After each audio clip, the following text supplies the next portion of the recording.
Just that smile. Just The Wayne's World. Remember they're zooming in on Garth.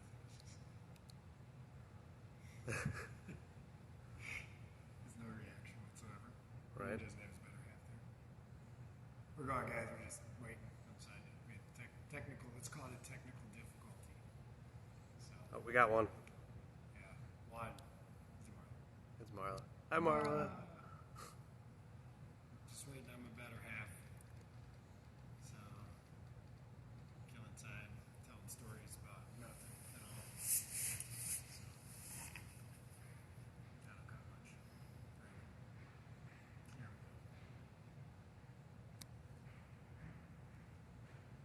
I sent her on an errand. I was like, you gotta go get some stuff for me. So, Yeah, Marla, just a class for you. just Marla.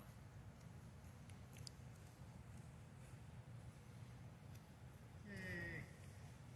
We're going already. We're just having story time, me and Mike. And you. So, that's it so far. It's just Marla.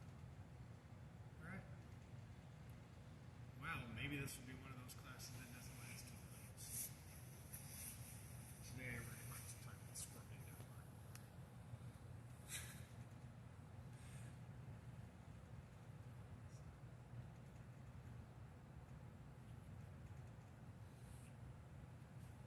Where's your base? Are you basing? This would be a show about, this would be a half an hour of me just messing with her. Thought I'd catch me. In other words, a continuation of the entire day.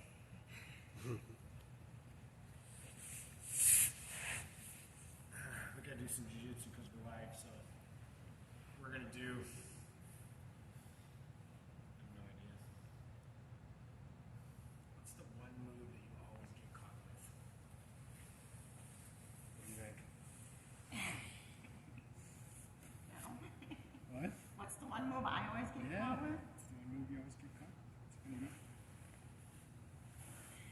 You're not going to triangle me. Oh, I think I'm trying. No more.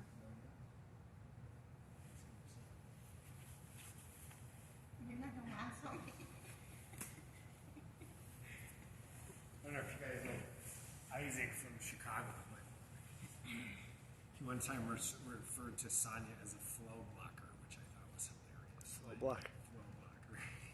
She's a flow blocker. Isn't it? Just anything you try to do, it's just stop.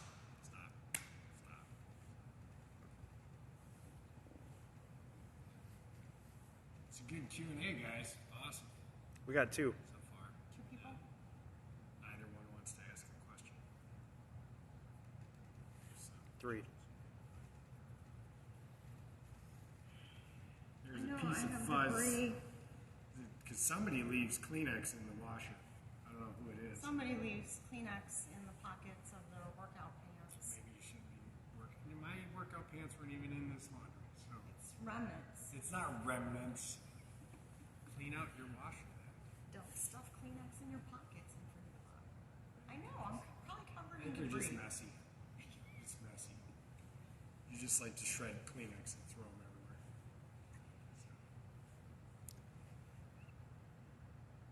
So.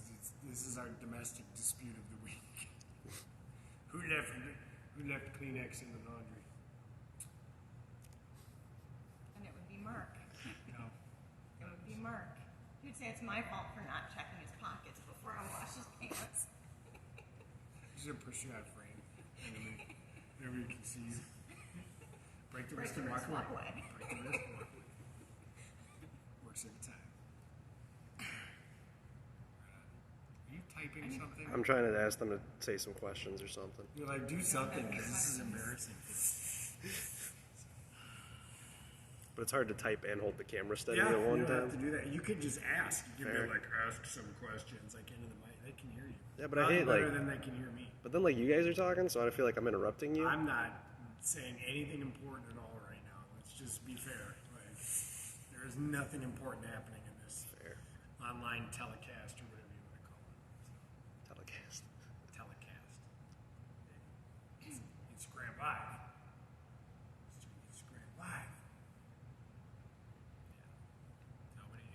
No questions Really? yet. There's no questions. Just hanging out. Just hanging out. People have gotten to that point during quarantine that like we don't really care what we talk about. We just want to Just- see you, Just want to like talk. just to know that another human exists. Yeah. Yeah.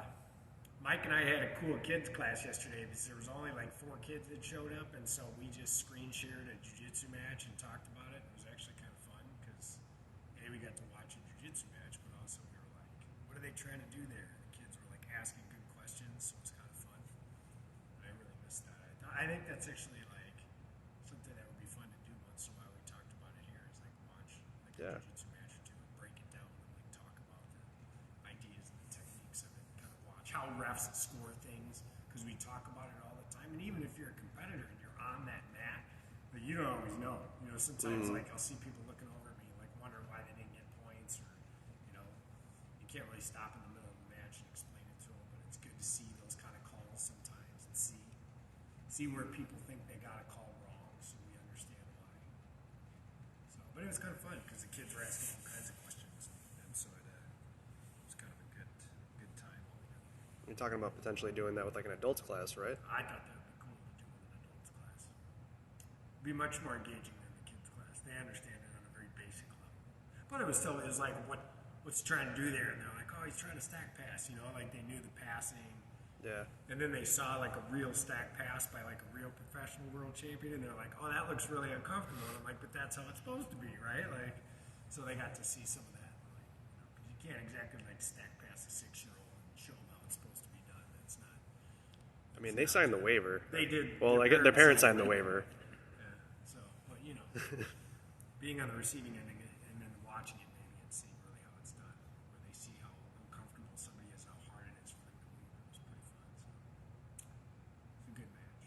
Picks the finals of World Championships from 2008, so we got to watch Sergio. Sergio Moraes and Bill Cooper, which was Yeah. cool because that's a good Alliance- match overall. Like Alliance both closing it Alliance out. Guys, yeah, they pulled out the Alliance flag in the beginning and spread it out. It was kind of neat. So, but yeah. We got a question. What is a technique that you struggled with at one point but now feel confident in? Jiu-jitsu. When does the confidence Tying come? my belt. So I don't know if I know how to tie a belt anymore.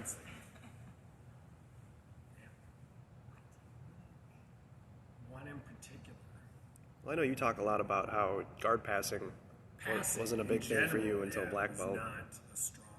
Like you think you know how to guard pass, but then I really realized I didn't. And I think that the reality is too is when when you're the instructor and it's like if it's me and some white belts, it's like yeah I can pass the guard, but then when I go fight brown belts at brown belt or black belts at black belt, I'm like oh I'm having a lot of trouble passing those guards or real high level guards, and so now I actually feel more confident in that.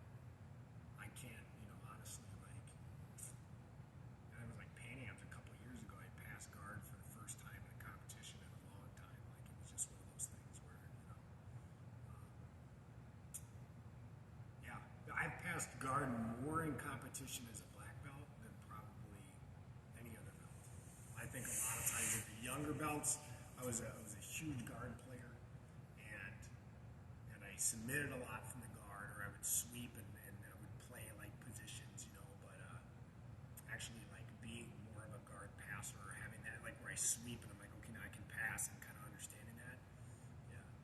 Do you think that's had like a trickle down effect for the jib itself? Like, Yeah, I worry sometimes that like I because I don't want clones, right? And I don't want people that do what I do or do what she does. I want them to find their own jiu-jitsu. I worry sometimes though that it's like I've noticed that like as I get better at guard passing, I have to focus then again on my guard work. Like there's times where I'm just like my guard doesn't feel good, and vice versa. I think when you're a lower belt, you're gonna get put on your back a lot because positionally that's the option, right? Is like kind of the way you look at the point system in jiu-jitsu. If you're on bottom, the only way to score is by getting on top, right? A sweep, and then or a takedown to end up on top, right? Otherwise, everything else, all the scores happen from being on top. So really, the only two ways to score, underneath or standing is to end up on top. And so, I think in general, you as a younger belt, as like a lower belt, you spend a lot of time in your back because you get put there a lot. And even if a guy pulls guard on you, like an upper belt pulls guard on you, it's just because he's going to sweep you, right? He can submit you. Like he's just that's the game. And so I think it's tough because I think sometimes, you know, you can focus too much on one area. I think the nature of the game is, I think, as you get better and you're on top more, you get better at guard passing. I think that's part of it too, though. You know, my Yeah. job if I'm with a lower belt is to be on my back and put them on their back multiple times. That's to test their base, right? Yeah. Your base is going to get better. So Do you think like the students that we have shown like more competency in like guard passing since you've taken more of a liking to the guard passing? I think, yeah, and I think we address it from so many other perspectives. I think really what it is probably just focusing more on connections, though, too. So we had several years where we did guard passing drill, and it was just sweep or pass, and that's the way I always learned it. So if you're on the bottom, you slap somebody, and then a new person comes in, you're on the bottom, you swap somebody. So always winner stays on bottom, and it was almost always just you sweep or pass. And so a lot of times, you know, I would say in general, it's easier to sweep than it is to pass the guard. Just when you're starting, I think it's easier to figure out sweeps. Or maybe disagree. I don't know, but yeah.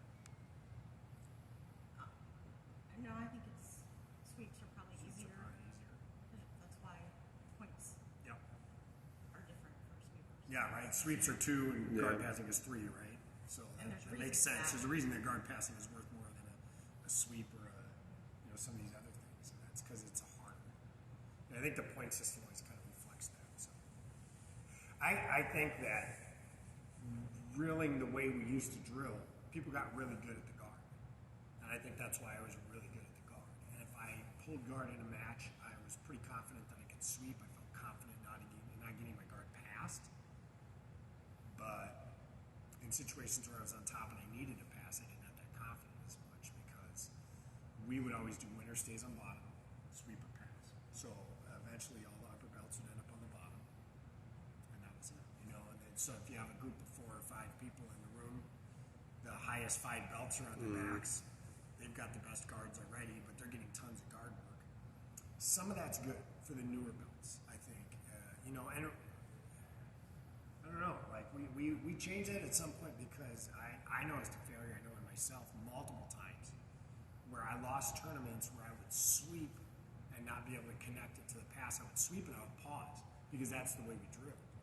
We would sweep and we would stop. And so I think connections is probably the thing that I've struggled with the most, just because it was never emphasized to me the way it is with the Alliance curriculum. You know, and I think again, you know, a lot of people come in and they don't realize like the tools we have. Jiu-jitsu's changed, but we also have a better way of learning it. Where we connect things better. She's much better at that, even though she started at the same time I did. She has a really good game for her. Like I can tell you her game, I can't tell you my game. Could you tell me my game? You're like, what's your guard? I think you play around a lot more than I do. Yeah. I have a game and I don't venture. Yeah. My game is here and I keep building on it, and you kind of have a lot of different things I that you're dabble. good at. You dabble in a lot of Yeah, well, different that things. makes competing harder though because I don't compete as much as I should, and then I get a little bit like, oh, I should do this, you know. And sometimes it works, and sometimes it doesn't. Do you think that style of like how you two have adapted to how you train has been like a size difference thing? Like you're a little bit smaller, so you want to play a game that you know goes a certain path, or do you think that? No, I don't think it's a size thing. I think our brains just work differently Okay. for jiu-jitsu. You know, he can watch a jiu-jitsu technique and he can do it. And I'm more one of those people that, like, I can't just see a move. I have to visualize my body doing it. I have to understand exactly from a movement standpoint, like I have to visualize what I'm doing with my body, and then I have to feel myself do it. Whereas you can watch and do, and he knows way more jiu-jitsu than I do. He knows so much jiu-jitsu. My brain works I differently. just nerd. Or is it like a byproduct of? Is it a byproduct of like a perfectionist versus like what if this happens? Yeah, Kind of. I don't know. I am sure personality has something to do with it too. Definitely. I think it's more you know more and you like playing around with different things and all the stuff you know, and I work in a more logical, sequential, like this connects with this,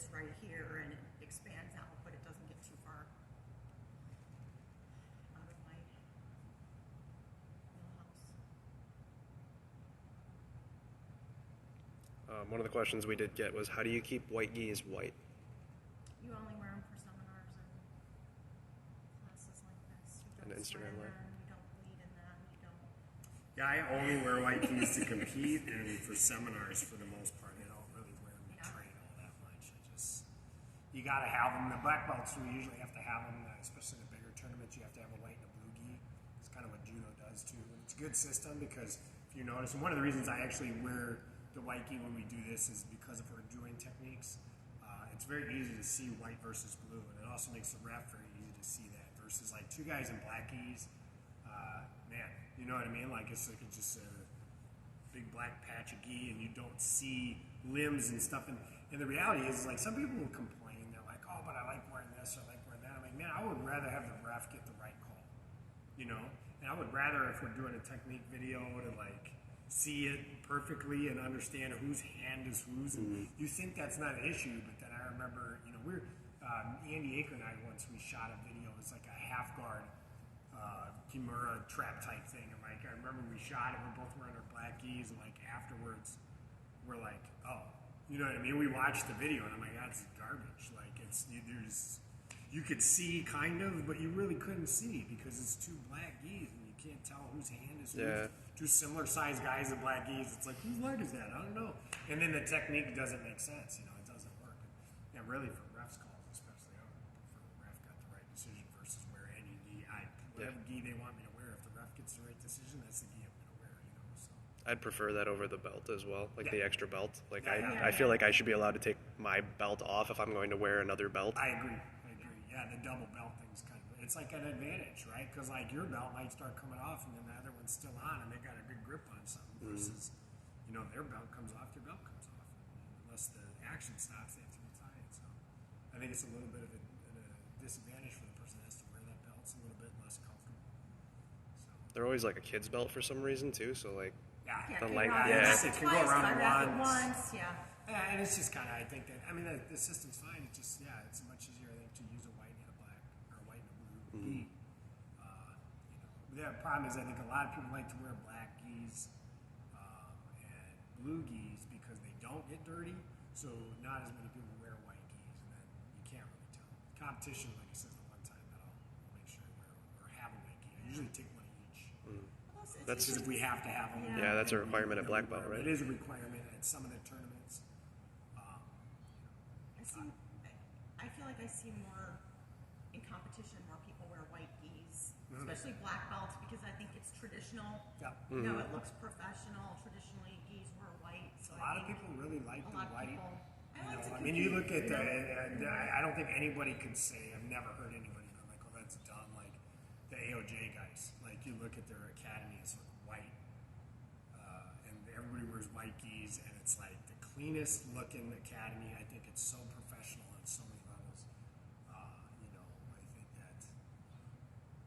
I think that's, you know, I mean, if I went there and they were like, you gotta wear white gi, I'd be like, yeah, you know, you get to train with some really solid people, and it looks really clean and professional, and it forces you to keep your gis clean. And I think that's the other thing. And I think cleanliness sometimes slides by, and I could go on a rant about that, but it slides by. It's like people come in and they smell, their gis smell, that's bacteria. You know, we have skin diseases that show up in this sport, you know, the ringworm and the staph and all that stuff. That's unpleasant. It's unpleasant to work with somebody else that smells like that, and that's unfair to your partners. And, you know, man, the white gis, if you don't keep them clean, they get yellow quick.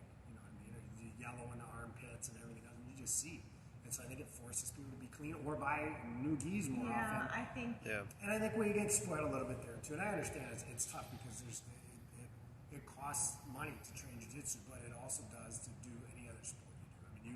I mean, dude, I'm guarantee you talk to any hockey parent, and they would prefer the charges of jiu-jitsu over the charges of something like hockey because those kids outgrowing that equipment and how expensive it is. You know, golf. There's a lot of golf. Good golf clubs, I'm sure that's thousands of dollars. You know, if you're trying to get like a good set of golf clubs. So that's a few years of training and a few gis, right? Like, so, And a couple seminars maybe. yeah, right. Like I think that's, you know, Well, the reality is, if you wear a gi a lot, if you train, if you sweat a lot in your gi, they're probably going to start to smell over time, no matter how much you wash them and take care of them. So but they'll still look somewhat decent. Whereas Yeah. white gis, White geese. once I think they that's start to get that one of the funkiness, reasons. they are also starting to show that they just don't look that good, but as well, whereas you can't ride it out as long. Yeah, and I think maybe that's part. There was a man. I remember the Gracies started a tournament a few years ago, and I don't think it really ever took off. But that was one of the requirements for that tournament was that you had a white gi. Like you couldn't wear any other color gi. It's just a white gi. And some people were like, and then a lot of people were like that's really cool. A lot of people I know, like Jacare, Master Jacare prefers the white gi. He always wears the white gi. He always looks really good in a white gi. So, I get it. Like I love the appearance of a white gi. Mm-hmm. And I think that, it's tough to put that kind of policy in place because you have a lot of people, even when we started the uniform policy, you had a lot of people that were just against that idea for whatever it is. You know what I mean? They like their originality or they like this or they like that.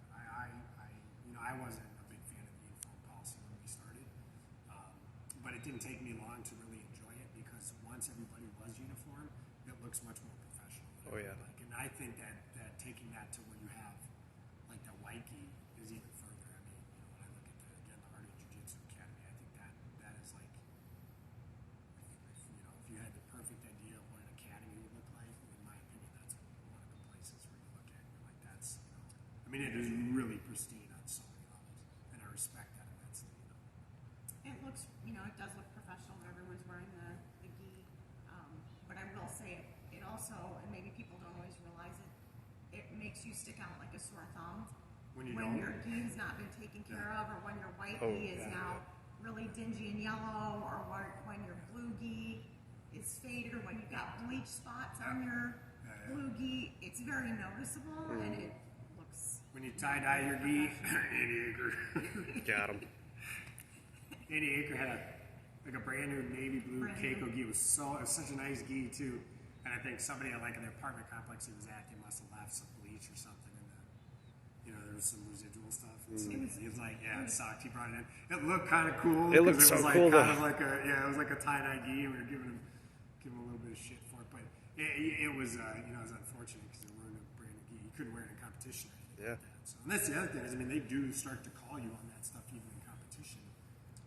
Yeah, if your gi is Too many frays, right? The belt, like this belt wouldn't pass. It's way too frayed. And then sometimes you can get Fraying on fraying the Yeah. gi and the collar, and so. And the reality is, I think that it's important, and this is hard because I understand that there's a money aspect to it, but the flip side is like you owe it to be as professional as possible to the people that you train with, because you want to smell good, you want to have a clean gi, you want to have a gi that fits. If you're a competitor, like to show up to a class that's a competitor class, or really any class that wouldn't pass a gi check, is kind of unprofessional. I don't like a lot of. I look back in the day, and we always just had pictures of people that had like the mismatched colors.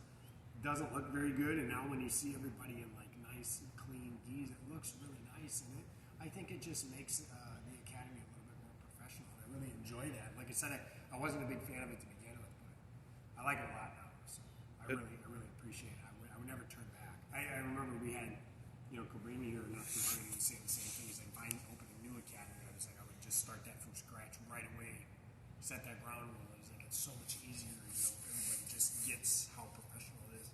And the last thing I think about that's really important is there's some team pride there. Oh, yeah.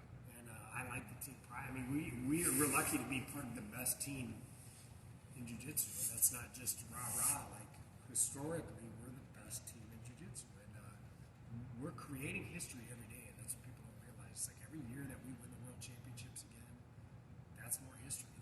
We're gonna be, historically, we're gonna be one of the most dominant teams in the sport of jiu-jitsu within our lifetime, definitely. You know what I mean?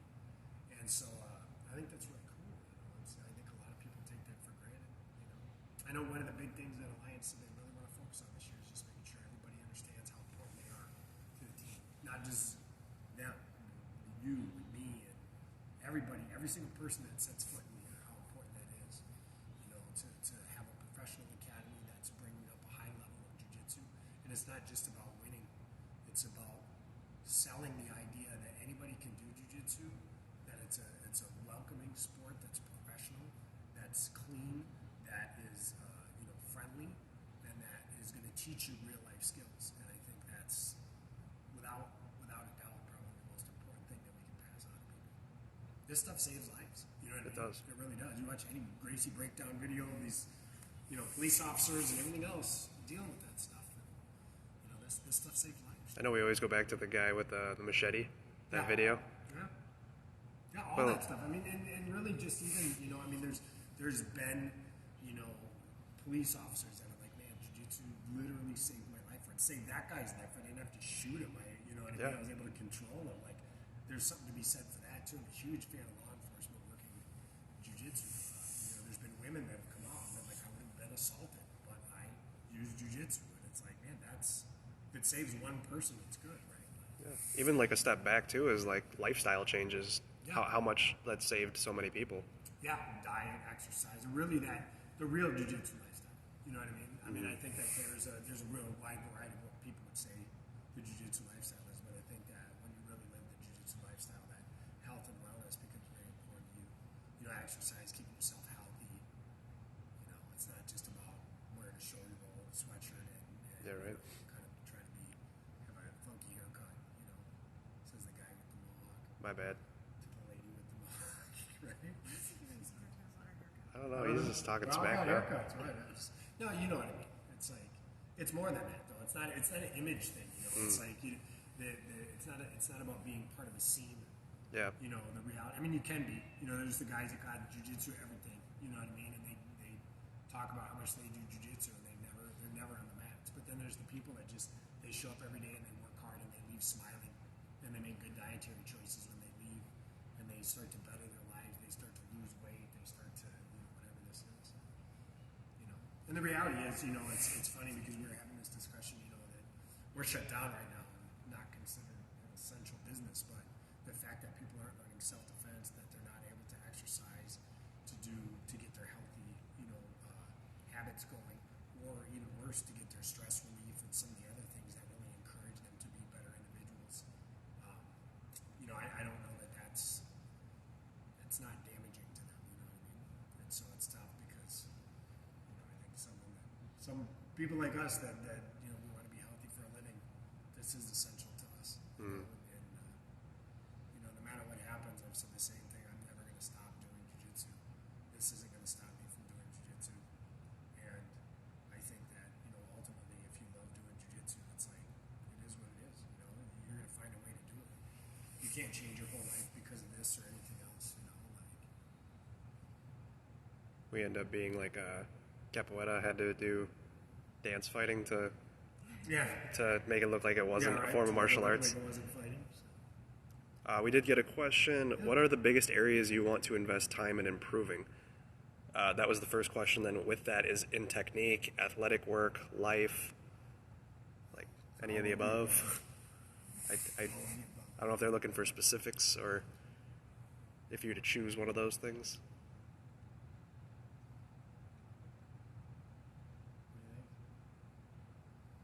Technique-wise, where do you want to? I don't think I have anything in particular that's a goal. I'm just trying to build my game out. It's hard. It gets very specific. Yeah, it's When you get right. at a higher level, and I don't mean that in a derogatory way to people that maybe aren't or are newer. When you're a white belt, it's like I can learn anything. You know what I mean? And it's not that I can't, because I have a ton of jiu-jitsu that I can learn. But I also understand that investing my time in going to a position and doing something over and over and over again. And this has always been my philosophy on it, and I would think it's pretty much the same for hers. Is like I use the term abuse, but abuse a technique. So if I can get you with 100 times, I will. But that 101st time, if you find a way to shut it down, that's going to give me something to work on. Versus going on board, so I'm going to try this or I'm going to try that. They're the same when I'm rolling. It's like I'm not going to move just because I'm bored. It's like I'm going to move because you make me move. I may create an opening to see what you do, right? So that I can understand what your reaction would be and build upon it. But I think that's really the key. It's just to kind of build around what you're good at. Fabio, I asked Fabio a similar question. He did a podcast not too long ago, and I asked him just about, building champions because he's so good at it. And he said that. He's like, you play to your strengths. He says, if you kind of used Bernardo as an example. He's like, if I told him to stop playing deep half and go learn some spider guard or something like that, you know, and it was just one of those like, why would you take somebody out of their where they can build here versus going way over here? Mm-hmm. And I mean, I think sometimes in the gym I'm guilty of just doing this because it's like, you know, if there's those days I'm feeling more playful, it's like, you know, for me that's I think where the competitor class brings out the best in me because I'm training with people that understand my game and are trying to push me harder, and it allows me to kind of figure stuff out. Win or lose, I have to take that step back sometimes and lose the drill, right? Lose the sweep or lose the pass or something to learn it, but it's more related to what I actually want to learn. Versus if you're kind of half goofing off and inverting and somebody passes, you don't really learn anything because you weren't really doing anything. You know, if you're not doing jiu-jitsu, it doesn't matter if the guy beats you because you're not doing jiu-jitsu, right? Like you're just goofing off, and so you know you have to have a semblance of what you want to accomplish, and then if that person shuts it down, at least it gives you a clue as to what you need to work on from a technique standpoint. Life, man, I totally need to get my life in order. So. Physical training, same thing. I have goals. I have physical training goals. I set some goals that I kind of shied away from already, and I have to get back to. Like, I enjoy powerlifting a lot. I realized I really enjoy like the lifting heavy stuff. I like a lot. And as I've gotten back into that, I really enjoy that more. And it fits my style better because I don't move very fast, so I don't need to be super agile or crazy. You know, like it's not my style. So I think that your strength training should focus on what you do. I think it should build around your game. You know, there's a lot of good ideas out there for cross training and things like that. But I think it's different for everybody too. I don't think there's a one size fits all exercise for jiu-jitsu. You know what I mean? Some people.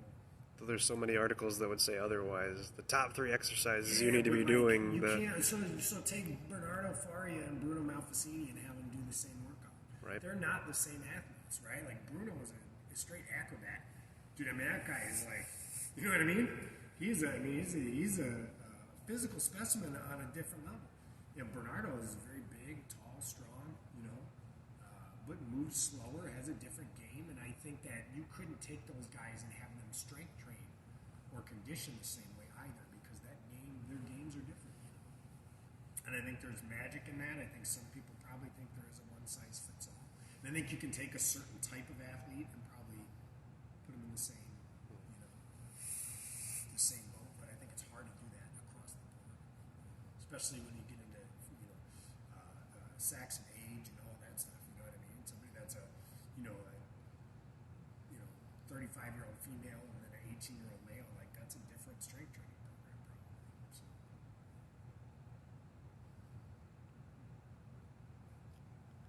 All right. Got any life goals? It's probably the wrong time to ask. Life goals, we just were laughing today. I guess I don't even know if laughing is the right word, but the memory that popped up on Facebook for us was 1 year ago. Was our groundbreaking. Yeah. So we're like in the last year, we closed on a loan, a huge loan. We Built the building. built a building. Bought equipment. Outfitted Laid the floors down. Everything Put that the went into equipment opening in, this place. moved, And busted our we're asses really for- ramping up on jiu-jitsu and Yeah. the gym itself. We're really picking up those two areas of the gym in particular. We're really rocking and gotta have the doors closed just like that. It's just kind of crazy. Through It's no fault of one your year, own. All just. that in 1 year, and then through no fault of your own, all that hard work. And I think that's frustrating mostly because it's like we spent a couple of years before that. We had an offer on this land well over a year before we broke ground on it, and then all the other things we had to go through, environmental concerns. We removed like $100,000 worth of dirty soil from this that the state refused to pay for. You know, it's like we just keep getting hammered with bills and money and everything, and you're like, well, we'll do it because it's going to be something great, and for this to happen, it's just kind of frustrating. But all you guys have been super supportive of it, and I totally appreciate that. You still are, and that's amazing to me. So I was just saying today, especially like not a lot of cancellations through the BJJ portion.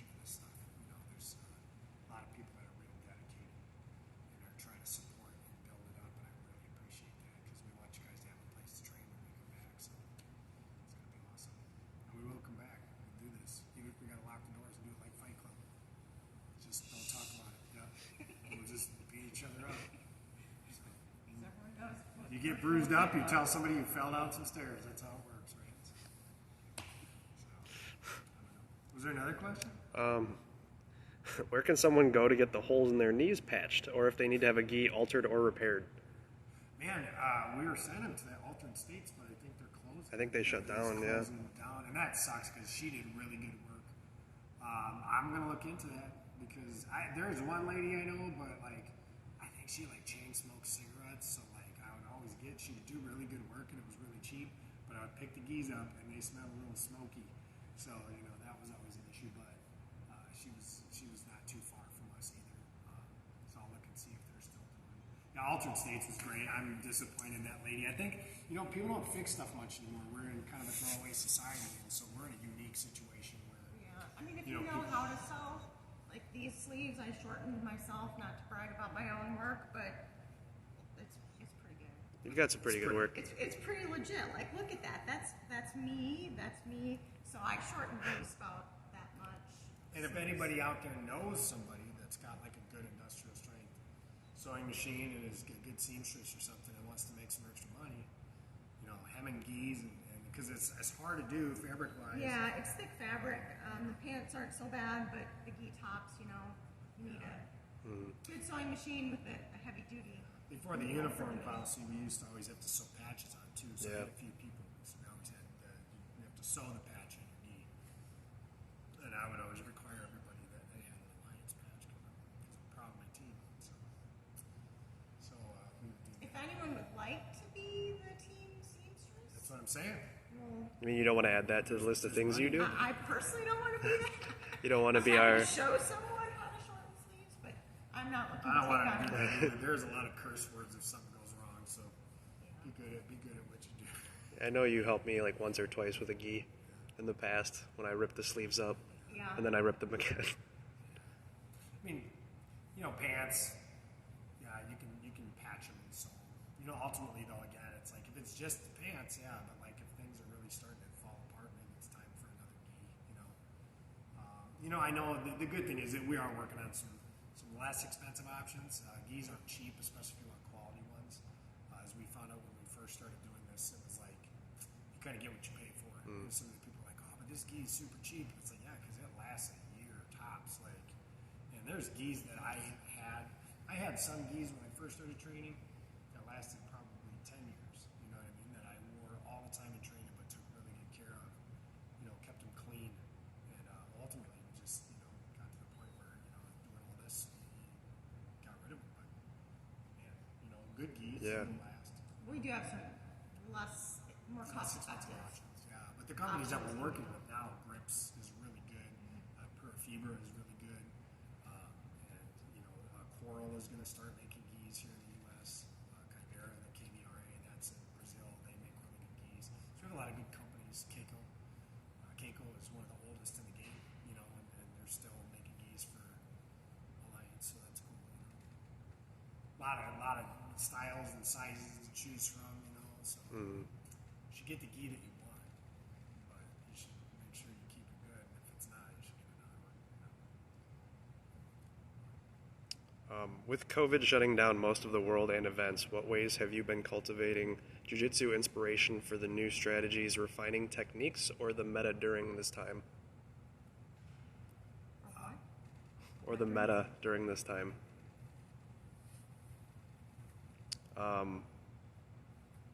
I guess, how do you guys come up with strategies? Are you focusing more on the mindset? I'm still trying to watch as much jiu-jitsu as I can. So I watch some technique stuff, but mostly I watch matches and I try to watch. But I've always done that. It's been when we go to Pan Ams, we would watch the competitions as well, and I'd watch what people would do, and I would start putting in my head, I'm like, this is what people are doing. I would notice, recurring themes amongst stuff, like new stuff, and I would try to just, right away, kind of mentally start dissecting it. And some people can do that, and some people can't. I think that kind of goes back to what she was saying about how our brains work different. I know some people can't, watch jiu-jitsu and go, oh, that's why that works, maybe I'm lucky and that my brain works that way. I don't know. I can't sit and watch hours and hours worth of jujitsu like you can, can remember all that stuff. To me, it just all starts to blur together. She would always I laugh have to hone in on because I remember a matches, concept. our own students' matches. Like, Yeah. I'd be like, man, you remember 3 years ago when this guy did this in this match? She's like, no. I'm like, but I remember it vividly. It's like I'm an idiot savant because I can't really tie my shoes, but you know what I mean? I can remember jiu-jitsu here like all the time. Like it's just one of those things that's been the toughest part for me because I love jiu-jitsu. It's like there's no new jiu-jitsu to watch because I can't, you know. It's like this would be the shit if like World Championships was going on and they're like, you don't have to work and I don't have to work, but World Championships is on so you can just sit and watch 3 days straight of it. It'd be awesome, you know what I mean? But I think beyond that, unfortunately, we're spending a lot of our time here still we working, are. We're doing things now. navigating Yeah. this mess and trying to make some changes around here because this is going to necessitate some. But changes. jiu-jitsu is going to be a bigger focus when we get back at it too. You know, we have started to put some time into just curriculum development and other stuff too on top of the curriculum that we have. Alliance has an advanced curriculum coming, but their big thing right now is that they're just trying to get us as much as they can as far as like to help us structure the classes the way we want to. And I think we've got a lot of stuff that we want to do curriculum-wise, you know, to help grow the gym and change people's ideas about, you know, especially for everybody. I mean, the fundamentals is great. I mean, if you're new, just keep coming to fundamentals, get your 2 stripes, come to intermediate. Like those programs are phenomenal. But for the more advanced students and the competitors, like really want to make sure we put some focus into them so that they can continue to grow. Because we have people that have goals and we want to help them achieve those goals. I mean, I think that's one of the big things that drives us. And even being shut down, even not being able to train. I mean, I think the big thing is that you got to still have your goals. You still have to keep your eyes on the prize. It's what's going to keep you focused. It's what's going to make you wake up in the morning and do your body weight workouts and you know eat a little better and everything else. You know, because you don't want to come back to the mat. You know, if we open in a couple of weeks, all of a sudden they're like, yeah, get back at it. You know, COVID's gone and you're 30 pounds overweight and didn't do anything. You know what I mean? You're starting from here instead of here. I mean, I think that's a big thing. You know? Yeah, I don't know. My dog keeps giving up his back when I try to train with him. As dog owners, how can I get them to take this seriously while we are shut down? Well, then see Get if you bigger had dogs. Get bigger dogs. But you got to get your dogs to be submissive because then they'll pull guard all the time. They'll roll with their back, right? Like if they're not hiding their back to the ground, you're not dominating your dog. You should be able to look at that dog and it should just lay on its back. Do we need to promote your dog? Yeah. No, yeah, I know, right? Wouldn't it be nice if dogs were better grappling partners? Their joints don't work the same either, so it's just not that much fun. And you don't want to hurt them. They just seem like they're having a good time, so then it's But you can play And it guard, just not ends up letting them pass your snuggling. guard. Yeah. I do that a lot. Yeah. I play guard with my dogs. I totally do that too when you guys are. Trying to lick your face and you're like trying to dodge it. And Just like, keep no, them I try to invert on them. between your legs. Keep moving around. Yeah, it's about that. Yeah, dogs. I saw like on one of the Training partners. like on one of the jiu-jitsu meme pages, it was like, who has it worse in the coronavirus like time right now? Girlfriends of grapplers or dogs of grapplers? That's true, right? Probably girlfriends. Dogs, you end up cuddling, you know. But girlfriends, they got the right amount of, they got the appropriate limbs. You know what I mean? So you can get a little bit more. Helps you with your clothes guard. You just don't let them out. Best guards to use on dogs. Close. Close guard. Close guard's the best. Definitely not spider. Yes, but it's hard to do. A little bit of Can't really butterfly. daily heat with them either. No. No, there's no X guard there. It's really just close guard. Or just, open, not letting them get around. Just guard Maybe retention. you can turtle up a little bit and defend your back. You know, they can't really get their hooks in or anything, so they do, you're in trouble. This time of year, dogs are like, don't give up your back to your dog. It's not worth it. That's the questions I've got so far with you. Yeah, I don't know. I don't have much else. Now I'm pondering on life goals and things like that. You know, that's actually a really good question. Like, what aspects? I mean, all aspects. You know, I feel like when you let one slide, Greeny really said it best, you know, when he was there about being, you know, just being a good person all the way around. Because he's like, when you get on the mat, if you have things to worry about besides, you know, how you lived your life or how you trained or prepared or any of that, and so that really, and I mean, legitimately, like, it's to ride his nuts, for lack of a better term. I mean, he is one of the most accomplished athletes that I've ever had the chance to meet and learn from, and I think he is also just in general. I mean, you know, wins, losses, all that stuff aside, the things that he's accomplished in his life, but also just how he's able to continue to teach and to train and to do all these things. You know, that kind of mindset that he puts forth, it's something that you don't hear from everybody. You know, and again, it goes back to that jiu-jitsu lifestyle, like, you know, being a good person and being a good all that stuff. I think that seminar with him was one that I picked up, like equal parts mental as Yeah. technique. Yeah. Like he just had so much to say Yeah. that like it was all good to hear. Yeah. It's really interesting to see people's perspective on that stuff. You know what I mean? So, definitely like to have him back at some point. That was awesome. Though I don't want him to armbar me like that. Ever. Just in training was scary. It's like, oh, that's what that feels like.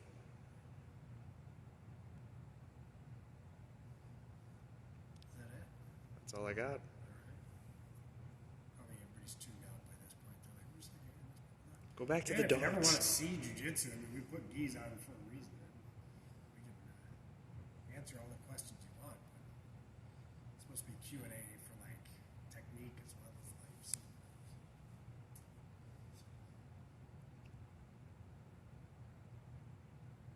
Don't got much else. Kind of a tough day all the way around. You know, Bueller. just thinking about life and Favorite way to explain jujitsu to the uninitiated? just punch them in the face and run away. They're just not going to get. No, I'm just kidding. You're going to say your whole spiel, and then they're going to tell you that their 12-year-old niece has a black belt in Taekwondo. That's what's going to happen every time. It's like par for the course. You know, you're like, I do jiu-jitsu, and they're like, oh, my little niece does karate. She's a black belt, and she's 6. I like telling people that it's like doing laundry, but people are in the clothes. Or it's like trying to figure out who's going to be Big Spoon aggressively. I always compare it to like wrestling because wrestling is probably the only thing that people have some semblance of, like collegiate wrestling is like the you know, and I'm like, it's not that, but like I don't know why. That's how I'll use it to explain to like doctors and stuff. Because I'm like, I want to get back to training. They're like, what do you do? And I'm like, think about collegiate wrestling, and they're like, no, you know, like you can't do that anymore. And I'm like, that's too bad. I'm gonna get a new doctor. No, I think as soon as you say martial arts, most people. There's some karate type. There's a karate chop right there. Taekwondo, striking, You know what I kicking, mean? yeah. But if you say, you know, wrestling, similar to wrestling with the uniform on. and People are more aware now because Yeah, of the UFC You and say getting stuff. people to the ground Yeah. and then out positioning them and using joint manipulations. Ground control techniques, you know. People get it, they just don't. It's hard because people. It's like when you tell these people they walk in, I always tell them, I'm like, you know, I probably sound like a hippie, but this will change your life. And the people that stick around with it forever, they understand it will. It'll change your life. Like jiu-jitsu is the best thing that can happen to the person that needs jiu-jitsu. Not everybody needs it or wants it or understands it, but the people that do and they're able to find it, it's like that's the only goal I ever have as an instructor is to help people make that connection. So if there's that guy that needs jiu-jitsu and I'm the one that gets to show it to him, that's awesome. You know, that's all I care about. It's like because then it will change their life. If they stay with jiu-jitsu, it will change their life. We got a number of people saying, thank you for doing this. We're happy with just the conversation and just seeing you two. I appreciate it. Missing you guys. We did get a request to see Sonya throw Mark. You throw I me- didn't make this up. You throw me, I don't care. How do you want to be thrown? How do you want to throw me? What do you like to throw me with? I'll throw that Oh, big 'cause I older. throw you all the time.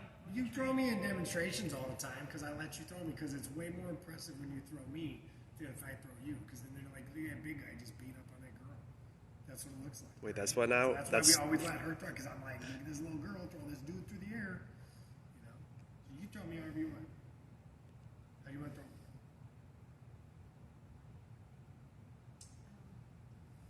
Let me just try to overhand right you, and you can punch defensively. We got a request for a power bomb. Power bomb. A power bomb. Scorpion net. So.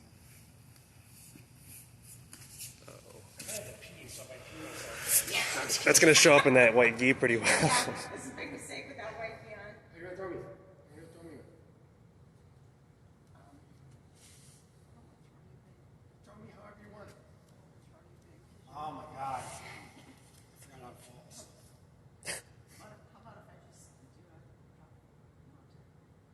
That's the worst fall. I'd rather take a regular fall. Yeah, you're tiny. You drop me already. I'm like already on the ground when you throw me.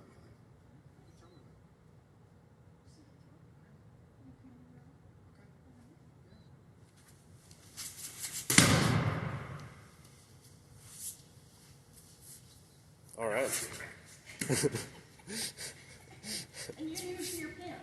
I did not pee my pants, everybody. That we're aware of.